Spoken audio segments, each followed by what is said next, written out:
السلام علیکم ورحمۃ اللہ. یہ اردو ریڈیو قطر FM 107 ہے. اب آپ عائشہ مجاہد سے آج کا دوسرا نشریہ سماعت کیجیے. ابتدا میں اہم خبروں کی سرخیاں. وزیر اعظم و وزیر داخلہ کے ساتھ انٹرنیشنل لیبر آرگنائزیشن کے ڈائریکٹر جنرل نے ملاقات کی، جس کے دوران مشترکہ دلچسپی کے متعدد امور زیر بحث آئے. شورا کونسل کے اسپیکر کے ساتھ ملک کے دورے پر آئے ہوئے مختلف ملکوں کے پارلیمانی اراکین نے ملاقات کی، جس کے دوران دو طرفہ پارلیمانی تعلقات پر تبادلہ خیال کیا گیا. درب السعی میں اعلی شخصیات اور عوام کی آمد جاری ہے اور فیفا ورلڈ کپ قطر کی دھوم پوری دنیا میں ہے. اور اسرائیلی جنگی طیاروں نے غزہ پٹی پر حملے کیے ہیں، جبکہ روس اور یوکرین نے ایک دوسرے پر گولہ باری کی ہے. یہ تھیں اہم خبروں کی سرخیاں، اور اب پیش ہے مفصل نشریہ.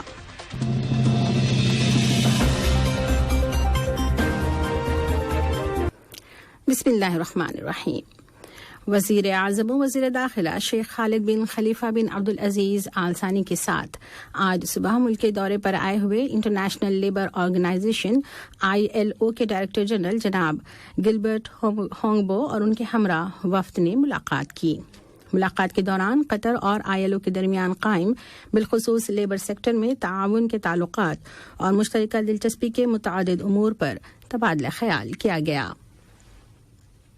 شورا کونسل کے اسپیکر جناب حسن بن عبداللہ الغانم کے ساتھ ملک کے دورے پر آئے ہوئے مختلف ملکوں کے پارلیمانی اراکین نے ملاقات کی. ان پارلیمانی شخصیات میں انڈونیشیا کے ایوان نمائندگان کی صدر محترمہ بوان ماہرانی، عمان کی شورا کونسل کے نائب اسپیکر جناب یعقوب الحارثی، عراقی پارلیمنٹ کے ڈپٹی اسپیکرز جناب محسن علی اکبر المندلاوی اور جناب شاہوان عبداللہ احمد، انڈونیشیا کے ایوان نمائندگان کے ڈپٹی اسپیکر جناب رحمت گوبل، عرب پارلیمنٹ کے ڈپٹی اسپیکر جناب علا عابد، پاناما کے پارلیمانی رکن جناب عمر الیاس کاستیلو، کیمرون کی پارلیمان کی ممبر محترمہ نوران فوسنگ ملو، لاطینی امریکہ کی پارلیمنٹ کے جنرل سیکرٹری جناب الیاس کاستیلو اور ایشیائی پارلیمانی ایسوسی ایشن کے جنرل سیکرٹری جناب محمد رضا مجیدی شامل ہیں.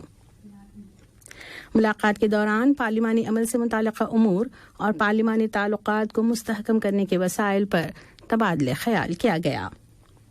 پارلیمانی شخصیات نے قطر کے دورے اور ورلڈ کپ قطر 2022 کے شاندار انتظامات پر خوشی اور مسرت کا اظہار کیا. ملاقات میں شورا کونسل کے متعدد اراکین بھی موجود تھے. وزیر بلدیات ڈاکٹر عبداللہ بن عبدالعزیز بن ترکی السبئی، انتظامی کنٹرول اور ٹرانسپیرنسی اتھارٹی کے سربراہ جناب حمد بن ناصر المسند اور ڈاکٹر محمد عبدالرحیم کافود نے وزیر ثقافت شیخ عبدالرحمن بن حمد آل ثانی کے ہمراہ سلال میں واقع قومی میلے درب السعی کا دورہ کیا، جس کے دوران انہوں نے وہاں جاری مختلف ثقافتی اور روایتی تقریبات اور وزارت ماحولیات اور ماحولیاتی تبدیلی کی پویلین کا معائنہ کیا. درب السعی میں جاری قومی تقریبات کو مبصرین نے وزیٹرز کے لیے ایک کامیاب اور شاندار تجربہ قرار دیا ہے، بالخصوص وہ مہمان جو کہ دنیا کے مختلف ملکوں سے ورلڈ کپ فٹ بال ٹورنامنٹ اور اس کے ساتھ جاری دیگر سرگرمیوں سے لطف اندوز ہونے کے لیے آئے ہیں. ان کے لیے قطر اور عرب خطے کی ثقافت اور اس کی روایات کو جاننے کے لیے یہ بہترین قومی میلہ ہے، جہاں تفریحی سرگرمیوں کے ساتھ ساتھ ثقافتی اور روایتی تقریبات کا بھی اہتمام کیا گیا ہے.